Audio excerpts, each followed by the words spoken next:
Donc bonsoir à tous, bienvenue sur Être Soi. Je suis Corinne Merlot, psychopraticienne et la fondatrice de Être Soi, la première plateforme en ligne de développement personnel à La Réunion.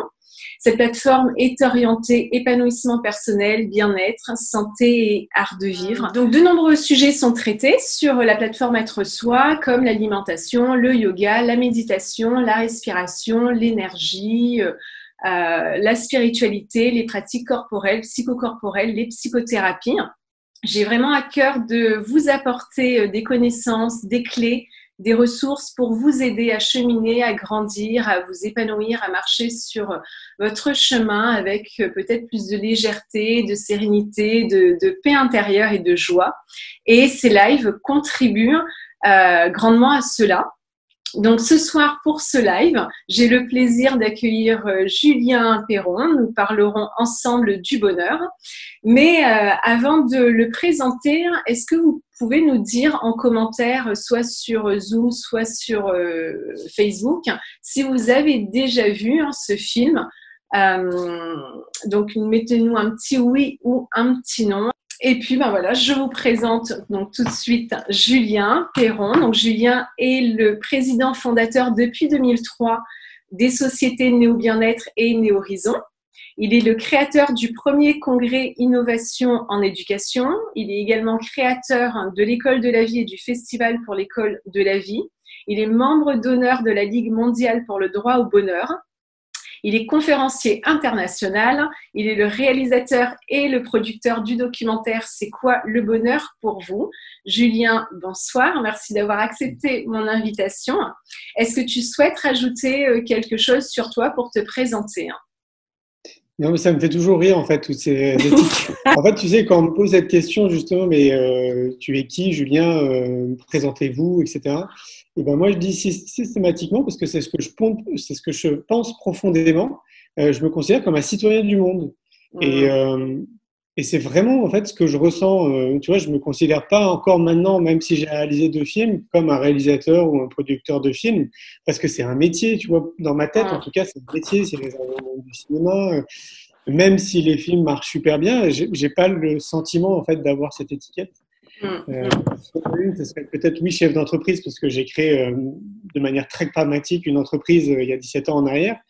Mais c'est vrai que en plus, j'étais tombé sur un article il n'y a pas si longtemps, justement, qui disait comment vous vous définissez. Et il y a plein de façons, en fait, tu vois, de se définir. Et moi, je trouve que la meilleure des façons, la plus juste pour tout à chacun, parce qu'on est tous des citoyens du monde, c'est de dire avant tout que je suis un citoyen du monde. Au moins, c'est clair, c'est synthétique. Donc ce soir, nous allons parler de ce documentaire. Et ma première question que j'ai envie de te poser, c'est peux-tu nous parler déjà de la genèse de ce documentaire? Comment t'es venue l'idée, l'envie de réaliser ce documentaire? Eh bien, comme je te le disais avant qu'on commence le live, je me considère comme un chef d'entreprise intuitif. Donc, ce qui veut dire que je fais les choses avec beaucoup d'intuition. Autrement dit, ça ne veut pas dire que je ne réfléchis pas, parce que quand on est chef d'entreprise, on est obligé d'avoir des réflexions, on est obligé d'anticiper, on est obligé d'être très pragmatique forcément. Mais ça veut dire que j'écoute en fait ce qu'on appelle une intuition, une petite voix, je ne sais pas comment on peut l'appeler d'autres. Certains vont dire aussi que c'est leur âme ou un ange gardien qui leur parle. Mais moi, en tout cas, j'écoute cette petite voix depuis que je suis tout petit. Et donc, du coup, ça m'a amené à faire beaucoup de choses, et notamment à réaliser un film. Et de manière très pragmatique, j'étais à Montréal. J'organisais une réunion, une rencontre interprofessionnelle de thérapeutes, parce qu'il y a une certaine époque, avant que les films sortent, j'organisais des rencontres interprofessionnelles du bien-être, donc des professionnels qui sont dans le monde du bien-être et des médecines alternatives, dans 17 villes en France, mais aussi en Suisse, en Belgique, en Angleterre et au Canada. C'était la première fois qu'on en faisait une à Montréal. Et donc, je voulais créer des ponts entre le Canada et la France, parce qu'on estime que le Canada a 15 ans d'avance sur les médecines alternatives, et tout, etc. Or, ça, c'est totalement faux. On pourra peut-être en reparler, mais ça fait 5 fois maintenant que j'y vais, et je peux te dire que c'est totalement faux, parce qu'ils pensent même, eux, l'inverse. Ils pensent que nous, en France, on a plus d'avance qu'eux. Ah ben, tu vois, j'avais toujours cette idée-là. Hein. Oui, mais tout le monde, en fait, on a été conditionné quelque part, une espèce de conditionnement collectif, on a cette impression, mais quand tu y vas régulièrement et que tu discutes avec les gens sur place, en fait, tu t'aperçois que c'est l'inverse. Mais ça s'explique, hein. brièvement, ça s'explique parce que le Canada est beaucoup plus petit que la France. En fait, c'est un grand pays, il y a beaucoup de nature, mais il y a très peu d'habitants. Et donc, du coup, bah, forcément, il y a moins de personnes qui sont dans ce cheminement-là, il y a moins de conférenciers, moins de créativité, parce que moins de personnes. Et nous, en France, on est quand même 80 millions de personnes pour un territoire qui est plus petit que le Canada. Donc, forcément, mathématiquement, ça peut que aller dans ce sens-là.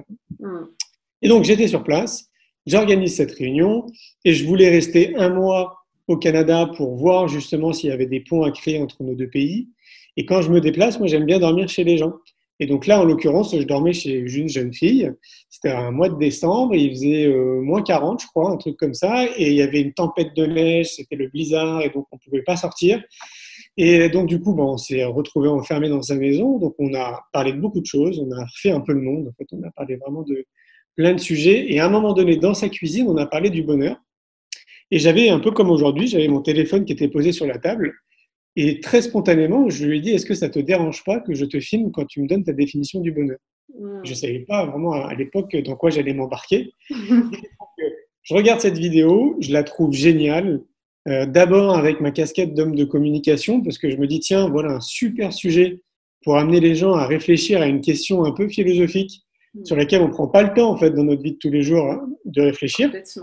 Et je me dis, et je fais un parallèle avec les rencontres que je fais au Canada, parce que assez rapidement, quand tu es sur place, tu as l'impression que les gens sont quand même 10 fois plus accueillants que nous en France, sont plus souriants. C'est un peu le monde des bisounours humains. En fait, tu sais, quand tu arrives la première fois, tu te dis, waouh, en fait, ça fait vraiment beaucoup de bien humainement parlant.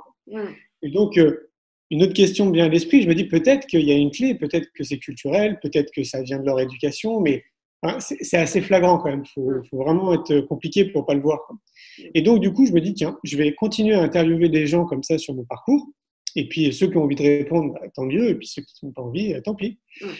Et donc, je crois que j'en interviewe 20 ou 25, quelque chose comme ça. Et donc, à chaque fois, j'envoie des vidéos au bureau. Mes collègues trouvent ça génial dans l'idée.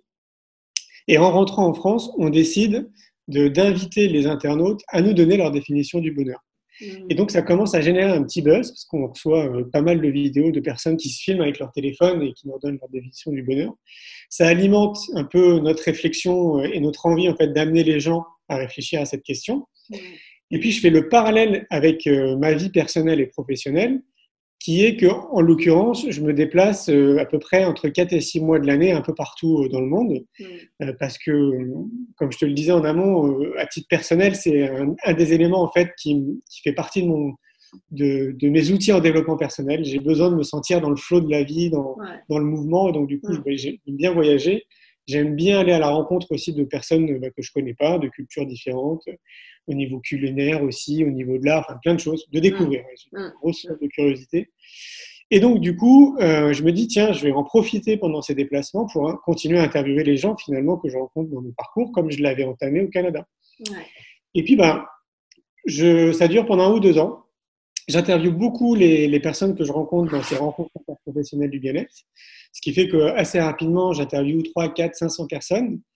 Et puis à un moment donné, je me dis, tiens, j'ai fait le tour un peu quand même de ce champ du bien-être et du développement personnel. Non pas que les réponses soient identiques, mais on a affaire à des personnes qui sont déjà en chemin, en fait, hein, une espèce de chemin pour être bien avec soi-même et bien.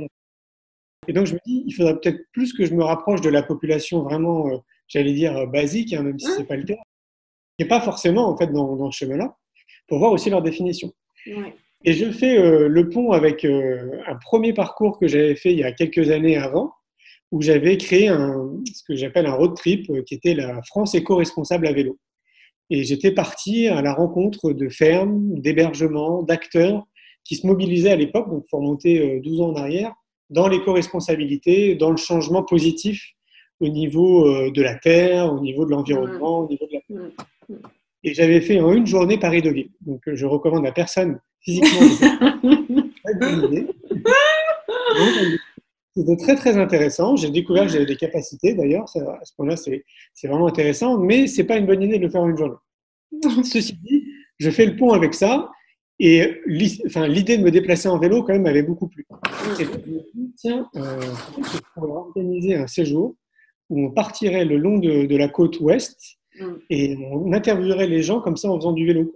Et donc, je sollicite à des internautes et je leur dis, tiens, est-ce que ça vous dit de venir avec moi? L'idée, c'est que vous venez avec une caméra et vous m'aidez à interviewer les gens sur le parcours. Et puis, on voit ce que ça donne. Et donc, il y a une dizaine de personnes qui me répondent. Enfin non, il y en a beaucoup plus qui me répondent, mais en fait, j'en sélectionne 10. Et puis, on part comme ça sur les routes et on interviewe aussi, je crois, 2, 3, 400 personnes. Enfin, ça faisait beaucoup de personnes. On les interviewait même en faisant du vélo. Enfin, c'était très, très intéressant. Et à l'issue, en fait, de ce trip du bonheur, je me suis dit que là, j'avais fait le tour de la population, donc des thérapeutes. Et en parallèle de ça, je regardais une émission qui s'appelle Terre vue du ciel de Yann Arthus Bertrand, que j'aimais beaucoup. En fait, il y a des prises de vue aériennes, et lui, son est tourné autour de l'environnement. Mais j'adorais ces prises de vue aériennes et le fait qu'il allait voir des gens vraiment pointus dans leur domaine respectif. Et je me dis, voilà ce qui me manque. Il faudrait que j'aille voir des gens qui sont calés dans leur domaine. Donc, ça peut être des écrivains, des scientifiques, je sais pas, des architectes, des gens en fait qui ont passé des années à étudier un sujet, à être très très bons dans ce qu'ils font. Et donc, me voilà à la conquête de ces personnes-là. Donc, j'envoie des mails un peu à tout le monde. Et puis, en fait, ce qui se passe, c'est que les gens me répondent oui, quasiment tous, très rapidement. Et bon, bah, du coup, j'ai pas pu aller voir tout le monde, mais j'ai dû faire une sélection.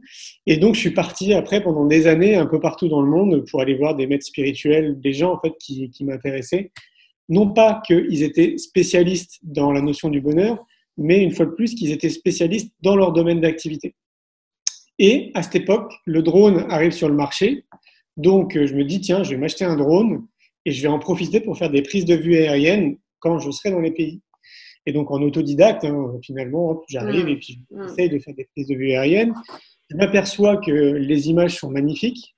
Non pas que je sois doué, mais que le principe en fait, du drone, si on est bien équipé, il faut les retravailler derrière, mais de base, elles sont quand même très belles.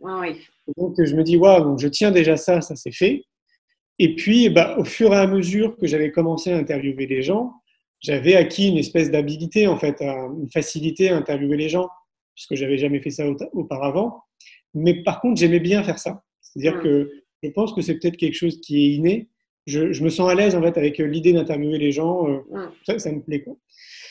Et donc, ce qu'il faut savoir, c'est que tout ça, je l'ai fait seul. Donc, il n'y avait pas de caméraman avec moi, il n'y avait pas de perchiste.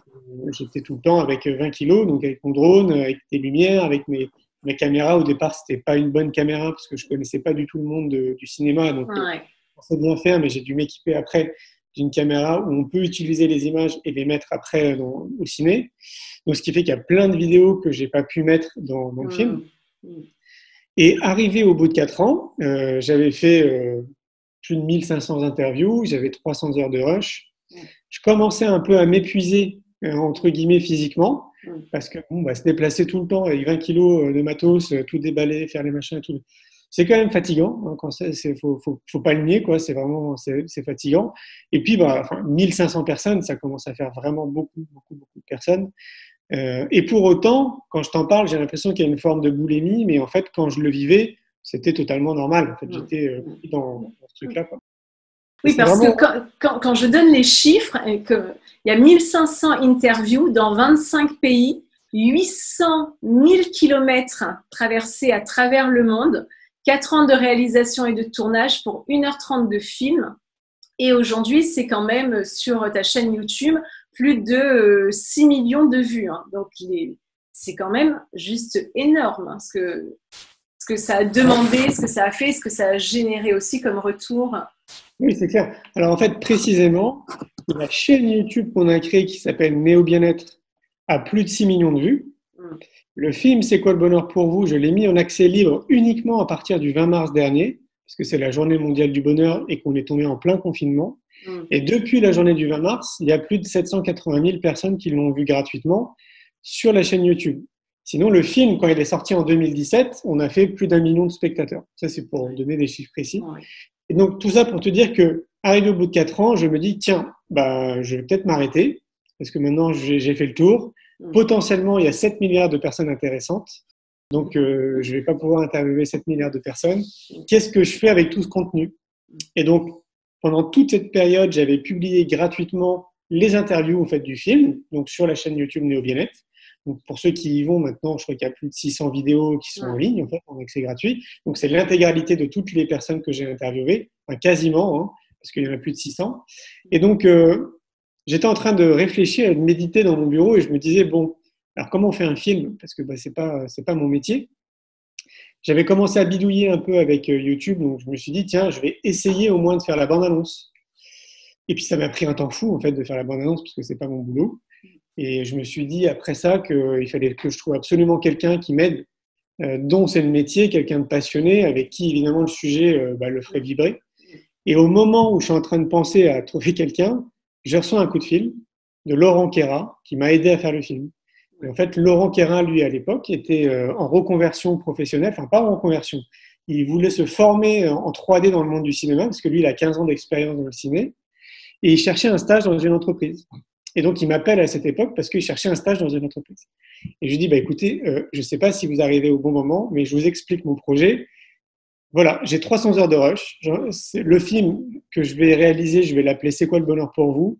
Visiblement, je n'ai pas les outils et je n'ai pas les compétences techniques pour le faire, donc je cherche quelqu'un qui pourrait m'aider à le faire. Et j'entends un petit rictus au téléphone et Laurent me dit, c'est rigolo parce que vous savez, il y a quelques mois en arrière, j'ai fait un court-métrage de 15 minutes que j'ai appelé C'est quoi le bonheur pour vous? Oh, wow. Je dis, attendez Laurent, il faut absolument qu'on se rencontre. Donc du coup, on s'est rencontrés, il est devenu stagiaire dans l'entreprise et puis maintenant il est salarié dans l'entreprise. Donc, c'est les côtés un peu magiques, tu vois, quand les choses sont justes, en fait, quand c'est vraiment aligné avec ce que tu dois faire, avec qui tu es.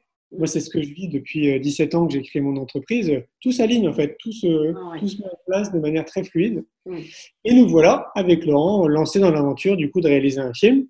Ça nous a pris pile poil 9 mois, un peu comme une grossesse. Et puis, après, on a sorti le film, on a communiqué. Et, comme je te le disais en aparté, à ma grande surprise, dès quasiment les premières semaines, on recevait plus de 80 demandes par jour de gens qui voulaient organiser les projections. Donc, on s'est transformé en maison de distribution et de production. Et en interviewant toutes ces personnes, que ressort-il sur cette notion du bonheur, justement? En fait, ce dont je me suis aperçu pendant tout ce périple, c'est que le bonheur, c'est vraiment quelque chose qui est, alors d'une part universel, évidemment, parce qu'on se sent quasiment tous concernés par cette notion du bonheur. Je dis quasiment tous parce qu'il y a toujours au moins 10% de la population qui ne se sentent pas concernés parce que lié à l'environnement, une personne qui va naître, je sais pas, dans une situation extrême de pauvreté ou extrême ou enfin, des situations un peu dures, évidemment, il ne va pas du tout être en réflexion philosophique autour du bonheur. Moi, ce que je pense, c'est qu'il y a à peu près 10%, ou peut-être 20% si on veut être large, sur notre globe terrestre, qui sont dans des situations où on ne peut pas réfléchir à ces questions. C'est juste pas possible. On est juste dans la survie parfois. Et pour tout le reste, je me suis dit qu'il y a quand même un tronc commun, c'est qu'on se sent vraiment concerné. Après, l'autre chose, c'est ce que j'ai vu, en fait, ce que j'ai compris, c'est qu'on avait on était 7 milliards et qu'a priori, on avait chacun une définition du bonheur. Et ça, je trouvais ça aussi très étonnant parce qu'au départ, je pensais qu'il allait vraiment avoir des ponts entre toutes ces définitions. Et en fait, chacun donne sa définition, même si à un moment donné, dans la définition, il va aussi parler de l'amour, par exemple, alors que quelqu'un d'autre en aura parlé, mais ça reste quand même une définition qui est très différente. Et puis, l'autre point aussi qui m'a quand même assez interloqué, c'est le fait qu'il y avait 3 personnes sur 4 qui étaient incapables de me donner une définition du bonheur. Et alors ça, je me disais, c'est quand même dingue quand même. Est-ce qu'on est trop conditionné dans notre société? Il ne faut pas prendre le temps comme ça de réfléchir, en fait, de savoir si on est bien, tout simplement. Le bonheur, ça pourrait être juste dire, je suis bien ou je suis heureux. Et non, en fait, 3 personnes sur 4, c'est colossal. Dans le film, je parle de 1 personne sur 4. Il faut savoir que je me suis trompé. C'est 3 personnes sur 4. Et donc, du coup, ça m'a vraiment donné envie et de continuer, en fait, à poser cette question à plein de personnes parce que je me disais, c'est quand même pas normal que les gens ne prennent pas le temps de se poser. Et je voyais que plus je publiais des vidéos sur la chaîne YouTube, plus ça générait des déclics, c'est-à-dire des personnes m'écrivaient spontanément ou laissaient des messages, et plus ça m'a donné encore plus envie de continuer, en fait. J'étais porté par le bonheur, je pense. J'étais vraiment porté par cette notion de participer, comme je le fais depuis 17 ans, en fait, à semer des graines et contribuer. Alors, les personnes qui nous écoutent, est-ce que vous pourriez nous donner votre définition à vous du bonheur en commentaire? Comment est-ce que vous définiriez le bonheur pour vous? Et toi, Julien, du coup, pendant ce périple, parmi ces 1500 interviews que tu as pu faire, Qu'est-ce que tu as appris sur toi, sur les autres? Eh bien, ce qui était très étonnant, c'est que c'est venu confirmer plein de choses que je pensais, plein de choses que je disais. Tu sais, comme je t'expliquais en amont avant qu'on se lance dans le live, c'est que moi j'ai commencé ce cheminement qu'on appelle développement personnel, ou on peut l'appeler comme on veut, mais très tôt, vers l'âge de 10-12 ans. Et donc du coup, bah, évidemment, j'ai le sentiment encore à l'heure d'aujourd'hui que ça m'a fait gagner un peu de temps en fait par rapport à l'ensemble de la population qui est peut-être pas dans ces idées-là et dans le cheminement. Et donc j'avais déjà mes propres idées, une conception de la vie, je pense un regard aussi sur le monde, sur l'aspect politique, économique, environnemental, sur l'aspect psychologique aussi. Je me rappelle très souvent m'être dit, bah, en fait, Julien, tu es ton propre psy. Quand j'ai été voir ces gens-là, c'est venu vraiment confirmer tout ce que je disais et tout ce que je pensais. Et donc, je me suis dit, bon, bah, chouette, parce que d'une part, bah, évidemment, je ne suis pas le seul à penser ça et à essayer de le véhiculer autour de moi. Du coup, on est plusieurs. D'un autre côté, je me disais, c'est quand même fou parce que je vais voir des personnes qui sont quand même largement plus âgées que moi. Et moi, du haut de ma trentaine à l'époque, je me disais, bah, je suis sacrément avancé en fait dans mes réflexions. C'est bien, tant mieux. Ça veut dire que je suis vraiment sur mon cheminement. Il faut que je continue. Ça a créé des amitiés aussi avec des gens auxquels j'aurais jamais imaginé, enfin ce qu'on appelle des personnalités. Ça m'a amené aussi à voir aussi une autre face, c'est-à-dire que il y a des personnes que j'ai interviewées qui sont extrêmement connues et qui n'ont rien à voir avec ce qu'ils dégagent. Ils n'ont rien à voir avec les livres qu'ils écrivent ou quand ils sont face caméra. Et donc ça, forcément aussi, ça m'a interloqué. En tout cas, ça m'a ramené aussi un peu les pieds sur terre en me disant, bon voilà, c'est pas parce qu'on est dans le monde du bien-être et du développement personnel qu'on n'est pas forcément pas éthique ou qu'on n'est pas raccord en fait avec ce qu'on véhicule. Ça, de ce point de vue, c'était très intéressant. J'ai aimé parcourir notre planète parce que ça m'a permis aussi avec le drone de découvrir des paysages que tu peux pas voir en fait quand tu es sur Terre. Et donc je me suis régalé. Mais comme un gosse, hein, c'était un peu un rêve de gosse. Si moi quand j'étais gamin, je voulais avoir un hélicoptère qui vole. On n'avait pas les sous. Donc, c'est vraiment un rêve de gosse. Et d'ailleurs, on pourrait faire une aparté là-dessus. Je trouve que c'est important. Tu sais, je te disais que j'étais un chef d'entreprise intuitif, mais je pense qu'il y a des similitudes quand même dans d'autres personnes qui suivent comme ça leur intuition. C'est qu'on est aussi très réceptif à l'idée de nous amuser en fait dans ce qu'on fait. Et maintenant que je mets beaucoup d'énergie dans l'éducation là depuis 7 ans, je m'aperçois avec les gens que je rencontre justement dans le secteur que l'une des meilleures façons d'apprendre, c'est par le jeu en fait. C'est en étant fait de manière ludique. Et moi, j'ai toujours été autodidacte dans tout ce que j'ai fait jusqu'à présent, mais en même temps, j'ai toujours suivi cette intuition et vers quelque chose en fait qui me fait vibrer, dans lequel je sais que je vais m'amuser et que ça va me plaire. Et finalement, après, tu vois, tu t'acquiers les compétences sur le tas, quoi. Et ça, je trouve que c'est important, peut-être pour les gens qui nous écoutent, de se dire que on se met nos propres barrières et en réalité, on peut réellement tout faire. À partir du moment où on trouve quelque chose qui nous fait vibrer, ben là, en fait, on trouve toute l'énergie nécessaire pour faire en sorte que ça fonctionne. Et donc voilà, en fait, ce que ça m'a apporté essentiellement. Et puis, ça m'a peut-être donné encore plus envie de voyager parce que c'est tellement, je me dis à chaque fois, mais quel terrain de jeu notre planète, c'est fou, c'est sans fin. J'aurais pas assez d'une vie pour aller voir tous les pays. Et puis d'ailleurs, il suffit pas forcément d'aller. Moi, je dis très souvent, par exemple, nous en France, on a largement de quoi faire pendant un siècle en termes de voyage. C'est tellement riche, il y a tellement de choses à découvrir, c'est assez impressionnant. Donc, mon idée n'est pas de dire aux gens voyager pour aller à l'autre bout du monde, mais plutôt voyager pour sortir un peu de votre zone de confort et pour aller rencontrer d'autres personnes, d'autres cultures, d'autres façons de penser. Parce que rien qu'en France, et ben, d'un département à l'autre, d'une région à l'autre, ben, on a des façons de penser qui sont complètement différentes. Et ça, moi, je pense qu'on devrait nous le prescrire ou nous l'imposer très tôt dès notre éducation à l'école. Qu'on ait, je sais pas moi, un mois qui soit imposé, voire un an. Par exemple, en Allemagne, arrivé à 18 ans, ils ont un an de pause et la majorité. Sabbatique. Ouais, c'est ça. Qu'est-ce qu'ils font? Ils voyagent. Et ça les forge. Enfin, bien sûr. Les voyages forment la jeunesse. Moi, alors, j'y crois, mais à 4000%. Donc, oui, voilà en fait ce que ça m'a apporté. Ouais. Donc là, on a quelques petites réponses. Donc pour moi, le bonheur, c'est trouver l'équilibre, la synchro de la vie pour quelqu'un d'autre, entre son bien-être l'équilibre entre son bien-être personnel, physique et psychologique et les relations avec les autres, la nature. Très difficile de trouver l'équilibre. Très bien. Du coup, pour toi, tu le définirais comment le bonheur?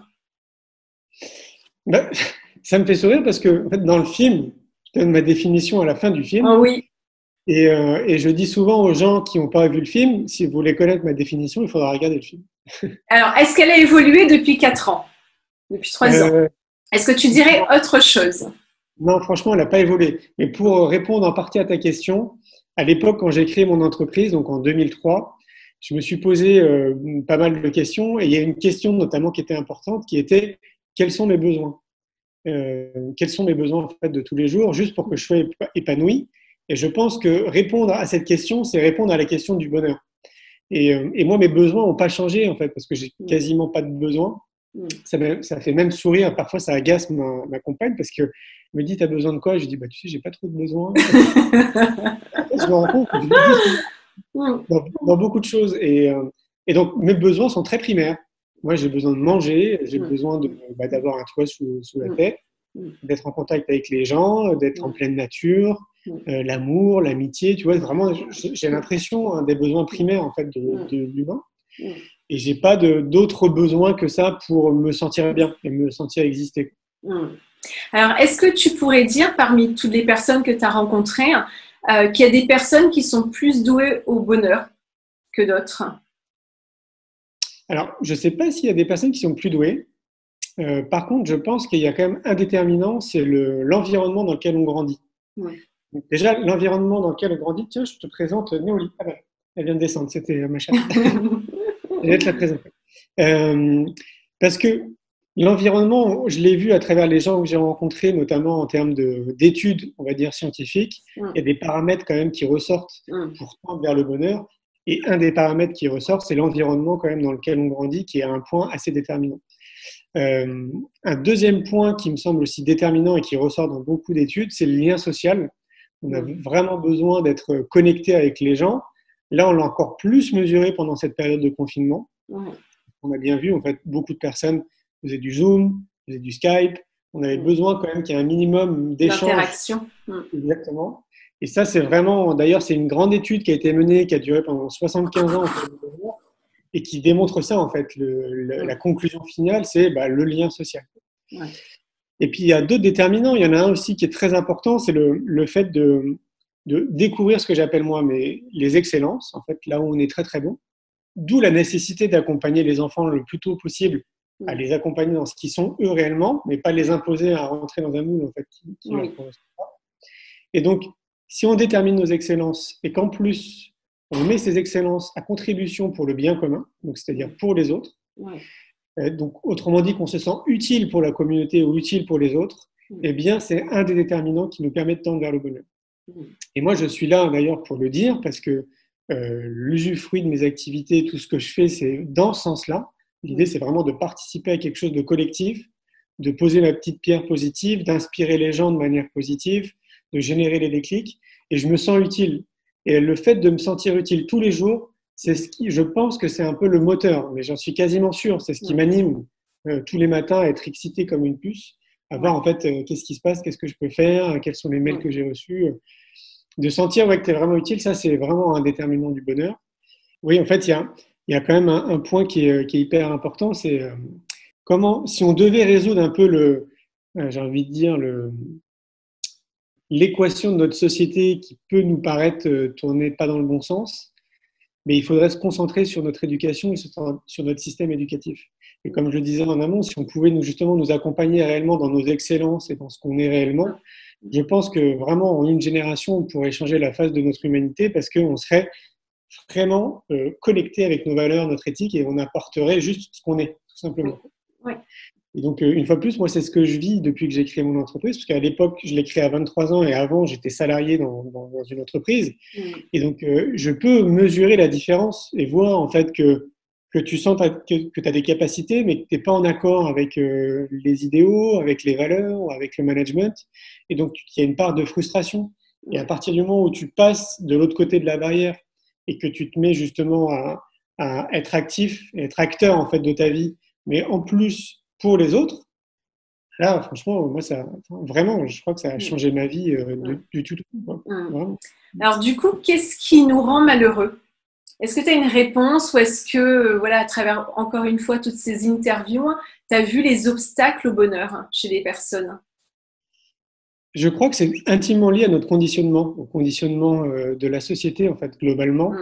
On en parlait aussi, tu vois, en aparté, pendant ce confinement, on a quand même bien vu que les médias étaient extrêmement actifs. Et pour moi, en tout cas, ça instaure beaucoup de stress pour les gens qui regardent ou qui écoutent la radio ou qui regardent la télé. On sait bien, en fait, que la télé, elle est anxiogène. Évidemment, c'est très dépendant de l'utilisation qu'on en fait, c'est une certitude, mais globalement, et encore plus pendant la période qu'on a vécue, c'est extrêmement anxiogène et donc du coup, ça ne favorise pas l'épanouissement de l'être. Ça, c'est une certitude. Et donc, le conditionnement de nos sociétés, c'est pas que les médias, c'est aussi donc notre éducation, c'est aussi les politiques, c'est aussi notre histoire et qu'est-ce qu'on a fait de notre histoire et comment on s'approprie cette histoire. C'est aussi l'aspect religion, donc, parce que les religions ont un gros poids aussi sur notre conditionnement, forcément. Donc, le gros challenge de notre société à l'heure actuelle et des citoyens, c'est de se déconditionner de tout ce qu'on leur a appris. Et c'est ça qui est extrêmement long pour certains et plus court pour d'autres. Et c'est pour ça que je pense que si on nous accompagnait le plus tôt possible et qu'on changeait un peu notre modèle éducatif un peu plus rapidement que c'est en train de changer, juste à nous accompagner à être, donc c'est-à-dire équilibrer le savoir et l'être, je pense qu'on ne serait pas dans des questionnements comme ça. Je ne dis pas qu'il n'y aurait pas de gens malheureux, c'est pas mon propos, mais je pense qu'on serait au moins un peu plus en cohérence avec qui on est et avec vraiment ce qu'on a envie de faire. Parce que si tu fais le test et si tu discutes avec des gens autour de toi, tu vas voir qu'il y a au moins 70%, voire 80% de la population qui ont un job uniquement alimentaire. Oui. Ils ne font pas du tout ce qu'on appelle un job passion. Et puis quand tu creuses un peu plus et tu discutes avec elles, tu vois que ils ont des envies, en fait, ils ont des rêves. Il y en a un qui va te dire, moi, je rêverais de faire de la peinture alors qu'il est agent de la SNCF. Tu vois, et donc, et je suis sûr que s'il se lançait là-dedans, il serait tellement heureux. Ça ne veut pas dire que peut-être qu'il gagnerait sa vie. Hein. Pas ça. Hein. Moi, je parle de l'épanouissement de l'être. Et c'est ça, en fait, pour moi, qui fait vraiment défaut à cet obstacle pour les 90% de la population mondiale. C'est le gros conditionnement qu'on a chacun dans notre pays. Et c'est comment, à un moment donné, on arrive à s'extraire de ça et à se faire son propre avis, en fait. Et à vraiment maître de notre vie et du monde qu'on se crée. Alors, j'ai une autre question pour les personnes qui nous écoutent. Sur une échelle de 0 à 10, à combien êtes-vous heureux dans votre vie?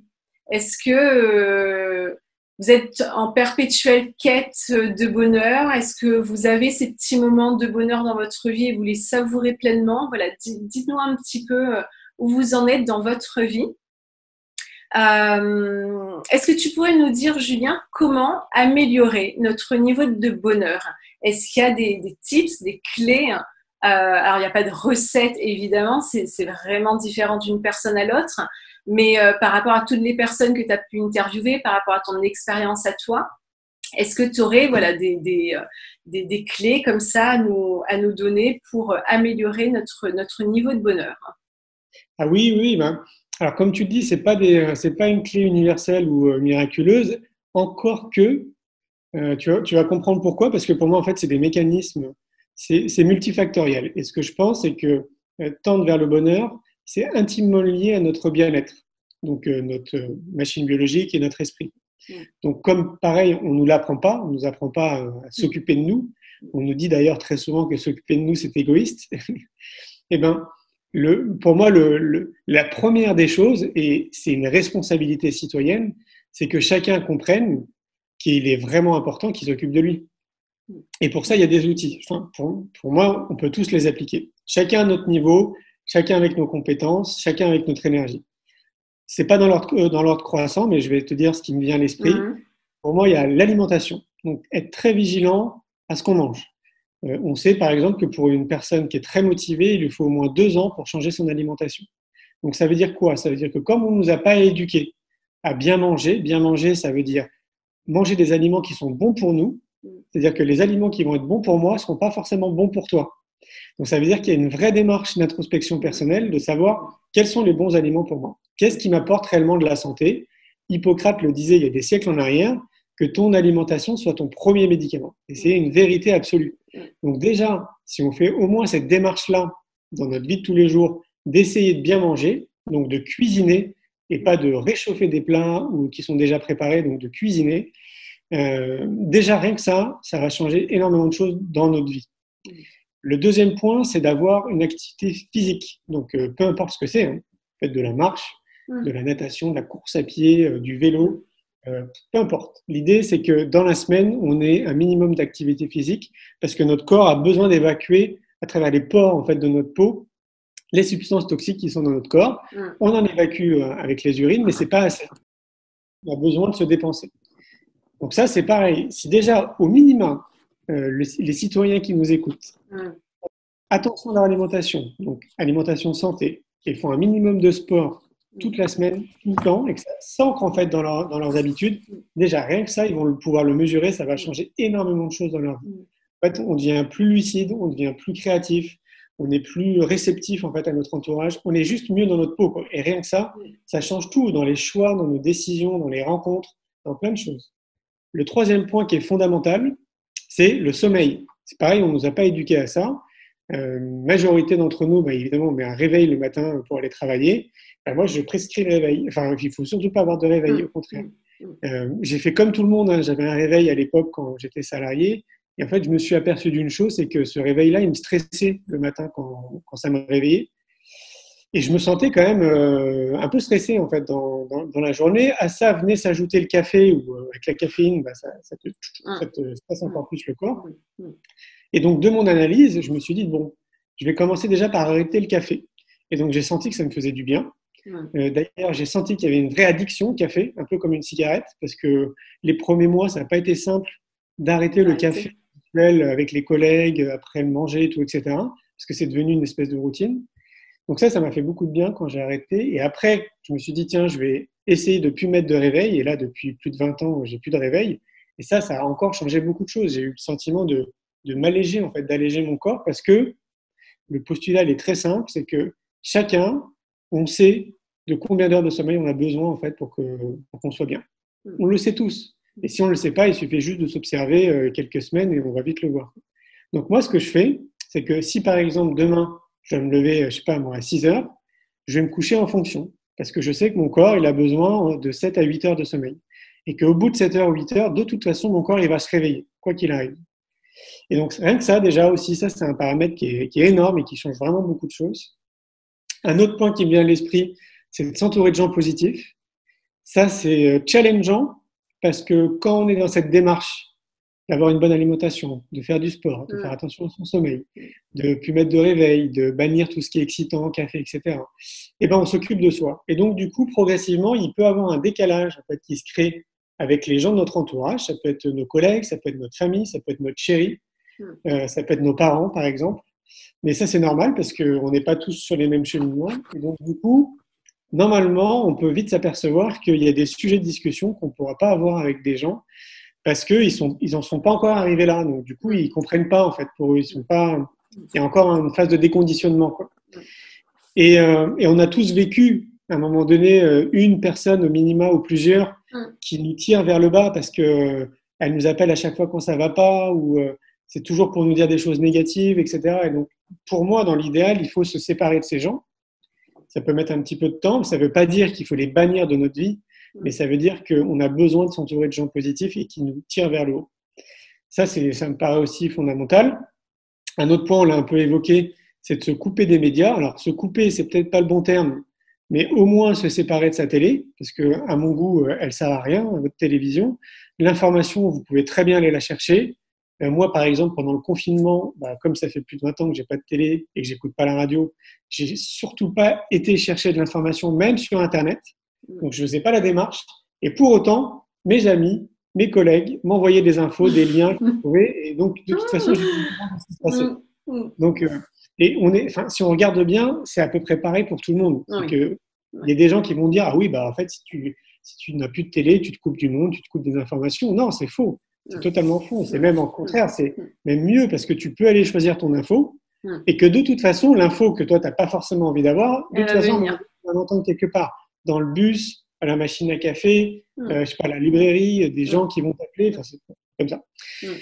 Et le dernier point, parce qu'il pourrait peut-être en avoir plusieurs, le dernier point, c'est parce que j'y goûte maintenant depuis de nombreuses années, je pense qu'on pourrait recommander la méditation.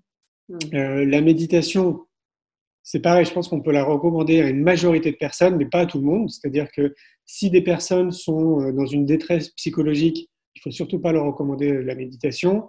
S'il y a des personnes qui se sentent un peu faibles, justement, psychologiquement, ou pas à l'aise avec la solitude, il faut pas se lancer dans la méditation tout de suite. Et pour tous ceux qui seraient pas dans cette sphère-là, je pense qu'on peut essayer. On peut essayer pour voir ce que ça fait. Et puis d'ailleurs, il faut quand même le souligner, il y a peut-être plein de personnes qui méditent dans leur vie de tous les jours, mais ils sont même pas au courant. C'est la personne qui va aller faire du vélo, par exemple, et qui adore faire du vélo régulièrement. Quand normalement tu fais du vélo, tu es concentré sur ce que tu fais, tu es concentré sur ton corps, sur l'environnement, sur ton vélo. Là, en fait, tu es en méditation. Parce que la méditation, c'est un exercice, un outil qui te permet de rester concentré sur une chose. Ça peut être ta respiration, ça peut être quand tu fais du vélo. Moi, j'aime bien faire la vaisselle. Ma femme, elle cuisine divinement bien, et donc moi, je fais la vaisselle. On n'a pas de machine à laver, parce que j'adore ça. Et donc, du coup, moi, je médite quand je fais la vaisselle. Donc, il y a plein de façons. On peut marcher en méditant. Ceux qui prennent le métro, vous pouvez méditer dans le métro. Moi, je suis parisien d'origine, je l'ai fait plein de fois dans le métro. Donc, parfois, voilà, on ne s'en rend pas compte. Mais si on s'en rend compte et que ça nous interloque, et c'est bien de se lancer dans cette initiative parce que 10 minutes par jour, ça peut vraiment changer votre vie. Et maintenant, on a des études scientifiques grâce à Mathieu Ricard et plein d'autres scientifiques qui nous disent que voilà, c'est acté, 10 minutes par jour, c'est extrêmement bénéfique pour tout à chacun. Ok, donc c'est pas mal effectivement de clés. C'est vrai que dans ton film, il y a pas mal de personnes qui reviennent sur cet instant présent. C'est-à-dire que de sortir de son mental, de ses pensées, parce que c'est aussi, les pensées en tout cas sont considérées comme un obstacle à notre bonheur, à notre bien-être. Donc la méditation peut permettre ça, de calmer le mental, de revenir dans l'instant présent. Et on peut dire qu'effectivement, pour conclure, le bonheur, c'est pas un but, c'est vraiment un chemin, c'est un état de calme, un état de bien-être, un état de paix, de sérénité, et ça se construit. Ça se construit tous les jours par des petits actes qu'on peut poser, mais aussi, voilà, ne serait-ce profiter d'un lever de soleil. Enfin, il y a plein d'occasions de porter son regard sur les belles choses de la vie qui vont, elles, nous procurer de la joie, du bonheur. Donc, tu voulais dire quelque chose? Non, je suis complètement d'accord avec toi. Enfin, oui, tu prêches un convaincu. Donc voilà, donc c'est vraiment pas mal de petites clés. Dans le film, il y en a plein d'autres. Il y a pas mal de définitions du bonheur données par des personnes, comme tu dis, pas connues, et des experts. Et voilà, et c'est vrai que ça aide beaucoup de prendre conscience de tout ça, d'arrêter d'être en quête, parce que c'est vrai qu'il y a aussi je trouve un amalgame entre le plaisir, le bonheur, et voilà, ce monde de consommation là qui nous pousse sans cesse à acheter en pensant qu'en ayant la dernière voiture, le dernier bijou, etc., on va atteindre le bonheur. Et là, il y a vraiment à redéfinir pour soi ce qu'est le bonheur. C'est une question, comme tu disais au départ, qui est pas simple à répondre, mais ô combien essentiel. À un moment donné, il va falloir se poser la question à savoir de quoi on a envie, de quoi on a besoin dans notre vie pour être heureux. Donc, c'est clair. Et il se peut d'ailleurs, en tout cas, moi, je me laisse croire ça. C'est vraiment le sentiment que j'ai, que pendant cette période de confinement, ça a été le bon moment aussi pour se poser ce type de questions. Parce qu'on a été obligé, justement, tu vois, de mettre pause dans notre vie. Et c'est quasiment sûr que la plupart d'entre nous, ils ont été confrontés à un moment donné à se dire, ne serait-ce que, est-ce que je suis bien? Est-ce que je suis pas? Tiens, ça me fait du bien de me reposer. Je sentais que du coup, j'étais fatigué. Là, je sens maintenant que je vais mieux, par exemple. Enfin, plein de choses, tu vois, plein de choses comme ça. Moi, je l'ai mesuré avec la mise en ligne gratuite du film C'est quoi le bonheur pour vous? C'était impressionnant de voir, parce que, tu sais, au départ, quand je l'ai mis en ligne gratuitement, c'était que pour 48 heures. parce que c'était la journée mondiale du bonheur le 20 mars. Et je voulais le faire un cadeau, en fait. Ouais. Et en fait, en 48 heures, j'ai reçu plus de 120, enfin, il y a plus de 120 000 personnes qui ont vu le film. C'est énorme. C'était énorme, ouais. Et donc, je recevais plein de messages en flux continu. Et moi, j'essayais de répondre à tout le monde. Et en fait, au bout de 48 heures, je me suis retrouvé là, comme aujourd'hui, derrière mon ordi, en train de pleurer. Ma copine est venue me voir, elle m'a dit, mais qu'est-ce qui se passe? J'ai dit, mais écoute, je suis tellement heureux de lire tous ces messages et de voir en fait que ça apporte tellement de bien. Et je dis, mais je vais le laisser en fait à vie, ce film, c'est pas possible. Et donc, du coup, après de ces 48 heures, j'ai fait un nouveau message en disant, je vais laisser le film pendant toute la période de confinement parce qu'il a l'air de faire tellement de bien pendant cette période qu'il faut qu'il y ait absolument un maximum de personnes qui puissent y avoir accès. Et donc, ça a duré. Et puis, je peux te livrer d'ailleurs ma dernière réflexion parce que je voulais en fait l'arrêter, enfin le rebasculer en mode paiement après cette phase de déconfinement total. Et pas plus tard qu'avant-hier, je me suis dit que j'allais le laisser maintenant définitivement à vie en fait sur YouTube. Ah, c'est vrai, hein. Waouh. Oui, Ah, ouais. Ces réflexions-là, parce que je trouve que vraiment, c'est impressionnant le nombre de mails que je reçois, de messages. Et ce qui est génial, c'est que c'est toutes les couches sociales. Vraiment, hein, c'est toutes les couches sociales. Ça va même jusqu'au ministère. De personnes qui ont été ébahies en fait devant le film et qui à un moment donné, par l'intermédiaire de peut-être d'une citation qui est citée ou de quelqu'un qui donne une définition ou d'une réflexion qu'il y a dans le film, a généré quelque chose, un déclic qui lui a parlé spécifiquement à ce moment-là. Oui. Et donc du coup, ça l'amène après à d'autres réflexions et moi je me dis c'est énorme en fait si 3 ans après ce film il a encore d'impact, il faut qu'il y ait maximum de gens qui puissent y avoir accès. Là, pour rebondir sur ce que tu dis, hein, effectivement, alors il y a pas mal de phrases qui vont faire écho, qui vont susciter des déclics, voilà, qui vont faire bouger les choses. Moi, je sais qu'il y en a eu pas mal dans le film. En tout cas, j'en ai noté quelques-unes et je vais t'en lire une. Ça parle justement de nos pensées. Notre monde intérieur crée le monde extérieur. Donc, si à l'intérieur de moi, j'ai des pensées négatives, désagréables, et forcément je vais voir le monde comme ça. Donc du coup ça va être très difficile d'être heureux, d'être heureuse. Et il y avait une autre phrase: si je place le problème à l'extérieur de moi, de la même manière je place la solution à l'extérieur de moi. Et là il y a vraiment une prise de conscience à avoir, c'est qu'on est aussi bien responsable de notre malheur que de notre bonheur. C'est-à-dire de placer à chaque fois notre responsabilité en disant « je suis malheureuse à cause du collègue, à cause du chéri, à cause de X ou Y », et forcément, ça sera compliqué, quoi. Donc, de revenir sur notre responsabilité, de quoi je suis responsable, quelle est ma part là-dedans et comment je peux changer, comment, je peux attirer les belles choses à moi. Moi, c'est des phrases vraiment qui m'ont vraiment marqué, qui m'ont aussi donné quelques déclics. Donc pour ceux qui n'ont pas vu le film, donc Julien nous fait un magnifique cadeau. Ce film est accessible maintenant, donc allez-y, allez le voir. Ceux qui l'ont déjà vu, retournez-y, parce que moi je l'ai déjà vu une fois, donc c'était ma deuxième fois, et au final on regarde ce documentaire avec de nouveaux yeux à chaque fois. Il y a d'autres déclics, il y a d'autres phrases qui nous interpellent en fonction du moment. Donc voilà, vraiment, allez-y, prenez conscience de tout ça, savourez tous les petits moments de la vie, c'est important. En tout cas, Julien, on arrive à la fin du live parce que je dois te libérer. Hein, tu as un autre live dans 10 minutes. Mille merci pour ce partage. Vraiment, je suis vraiment très, très heureuse d'avoir fait ce live avec toi, de faire découvrir encore ici à La Réunion ce documentaire. Je sais qu'il a pas mal tourné depuis 2017 et qu'il tourne encore. Donc voilà, je suis très très heureuse d'avoir fait ce live. Merci à toi. Merci à tous ceux qui ont été présents. À bientôt. Merci à toi. Passez une belle soirée là où vous êtes, une belle journée là où vous êtes. Oh ouais, ça y est, c'est la soirée, c'est 19h chez nous. À bientôt Julien, merci. Bye.